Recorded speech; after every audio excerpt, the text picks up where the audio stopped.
Y continúo con la ronda de presentaciones y tenemos al profesor Tomás Rodríguez Villasante, profesor de muchos de los que estamos aquí, profesor emérito de la Universidad Complutense de Madrid y desde luego que ha hecho de la participación y la implicación de la ciudadanía en los procesos de gestión y de gobierno uno de los pioneros en estos temas y desde luego sigue.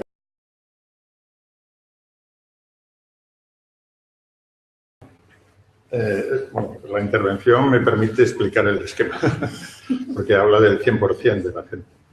Es decir, el 100% de la gente ni siquiera en las elecciones generales participa como mucho el 80%, en el mejor de los casos, ¿no? Siempre hay un 20% que no quiere saber nada, ni de elecciones, ni de participación directa, ni indirecta, ni circunstancial. O sea, ya de entrada estamos en un 80%. Ahora, de ese 80%, lo que nos dicen, estamos viendo todos los días, incluso la gente que sigue por internet, que sigue por televisión, los procesos que llevamos año y medio de debates políticos, es que apenas un 1 o 2% están implicados de verdad en esto. El 20-30%, que es la segunda cifra que estoy poniendo allí, siguen el proceso. Y esto, 20-30% con distintas ideologías.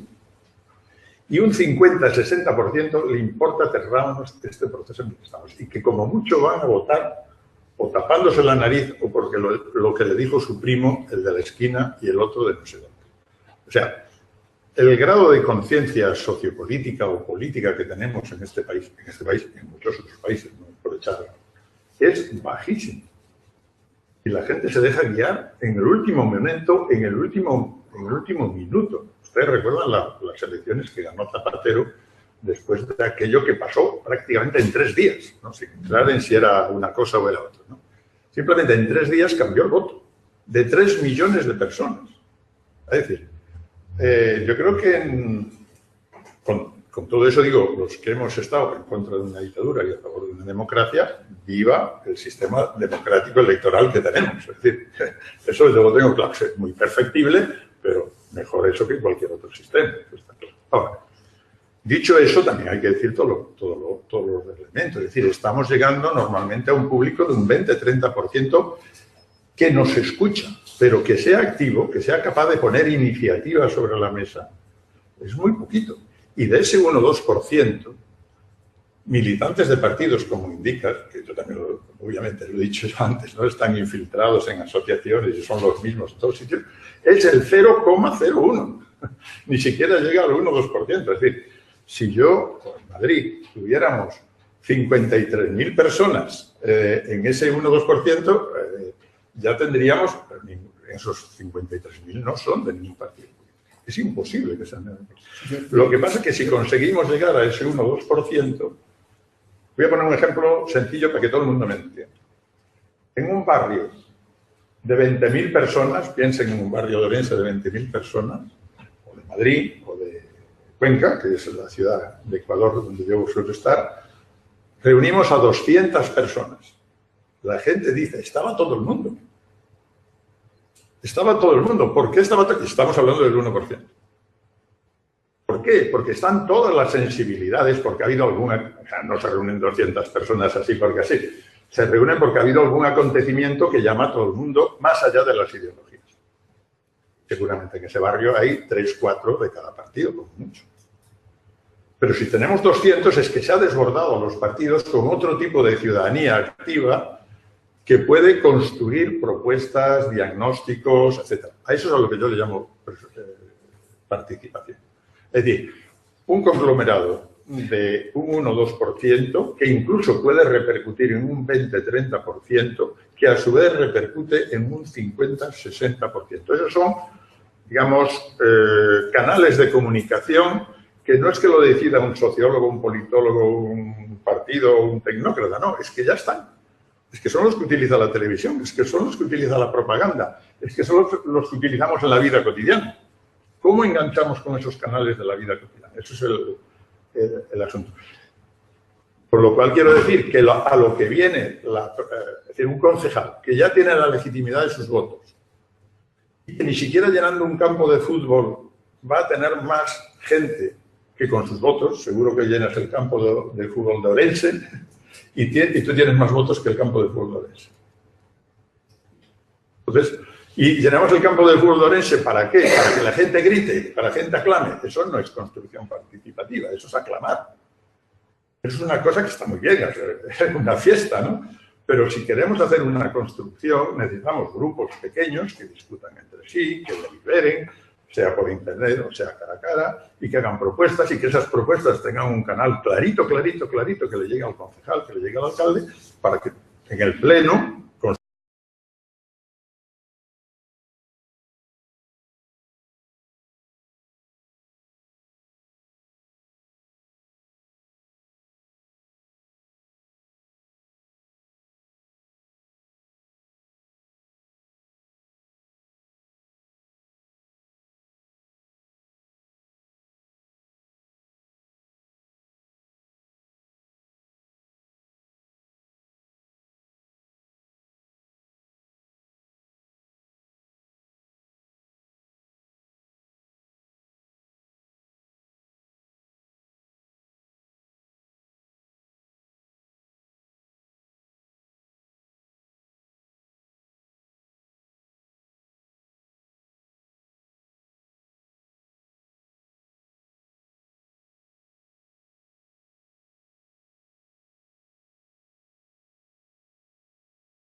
con medidas o con políticas de distintos niveles. Entonces, para situar cada idea, hay planes a medio y largo plazo, como puede ser el plan de ordenación urbana, que hay que resolverlos participativamente, porque planificación participativa existe, y ese estamos proyectando no a una legislatura, sino a 2 o 3 legislaturas, y es fundamental que haya planificación participativa.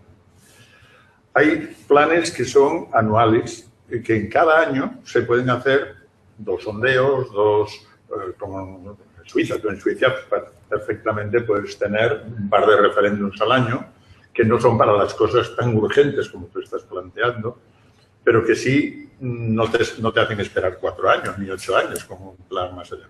Los presupuestos participativos son anuales, cada año.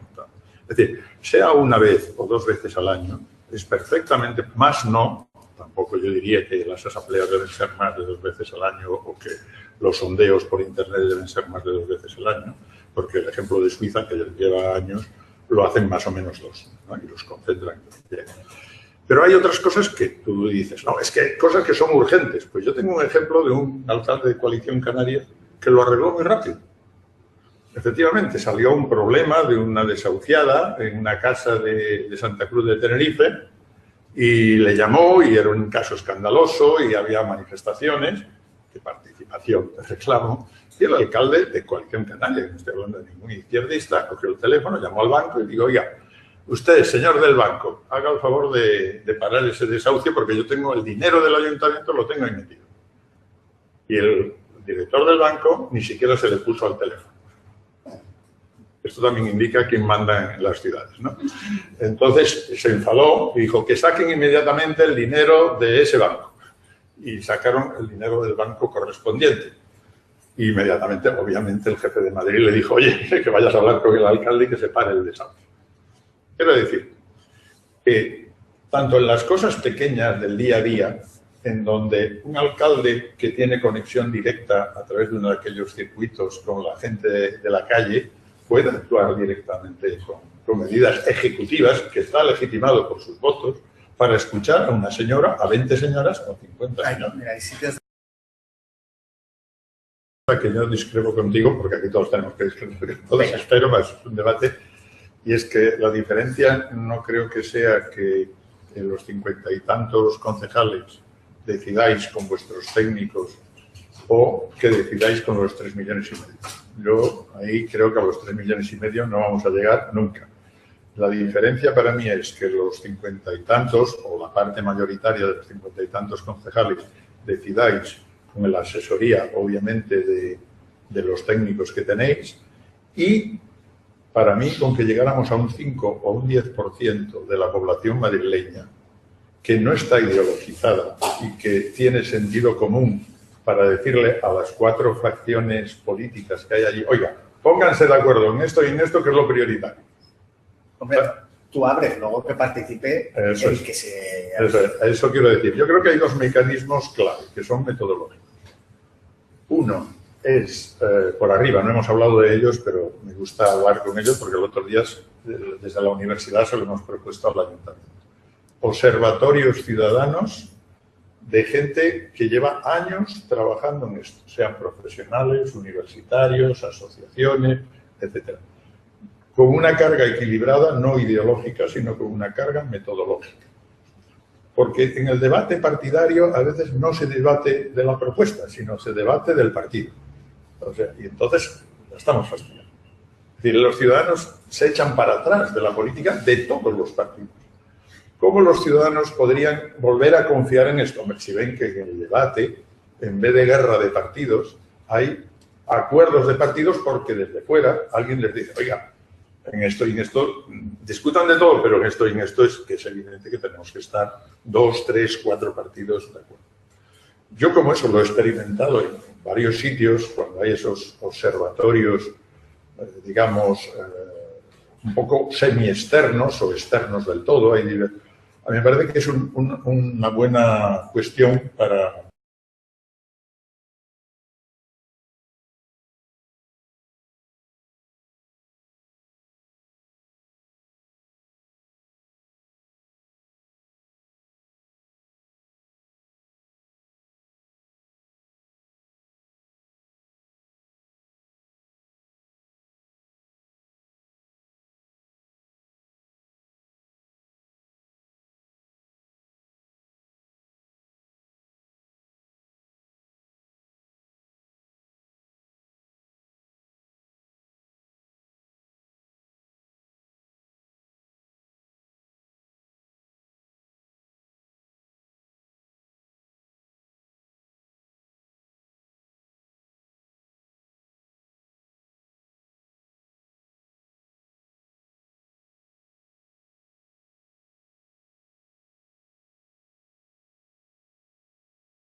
Bueno, yo vivo en un pueblo de 1.500 habitantes, un pueblo pequeño, rural, porque me gusta más, por mi origen gallego también, esto. Hay alcaldes que sí escuchan a la población porque las tienen cerca, pero hay otros que reciben en su municipio a quien le da la gana. Y entonces, esa es la confianza que se genera en un caso. Yo siempre digo, hay políticos que miran solo a 4 años, en las siguientes elecciones. Por lo tanto, tienen mucha prisa en realizar cosas. Y hay políticos que tienen una visión a más a largo plazo, que no le preocupa tanto ganar las siguientes elecciones, que obviamente le tiene que interesar, pero que están pensando en una generación de gente que va a ir aprendiendo a hacer las cosas de otra manera. Porque lo que tenemos son generaciones enteras de confianza y de desconfianza. la generación mía, que es la que hicimos de alguna manera, bien o mal, la transición, bueno, ya estamos en retirada. Esa es la verdad. Y hay otra nueva generación muy amplia, desde luego mis hijos, desde luego, que está manifestando claramente la desconfianza en todo. En todo. Entonces, si no hacemos cosas nuevas y no inventamos cosas nuevas, no vale repetir lo que veníamos haciendo. Porque la nueva generación, no solamente aquí, sino en América Latina también, en Chile, en Ecuador, en Brasil, en Colombia, en todos los sitios, ya no cree en las formas que veníamos haciendo, que más o menos nos iban dando algunos resultados. Como caso. En Sevilla empezamos con 6 distritos y al cabo de 4 años éramos 21 distritos. Bueno, no distritos, eran unidades dentro de los distritos. ¿Por qué? Porque la gente, lo que nos interesaba no era cuánta gente, sino cómo se podían juntar. Y cuando ya una asamblea empezaba a tener 200, 300, 400 personas, era imposible. De que la gente hablara, discutiera, se pusiera de acuerdo. Entonces tuvimos que ir segregándolas en más grupos, ¿no? Digamos, como digo, a 21, por ejemplo, el carril bici de Sevilla se votó en 18 y en 3 no.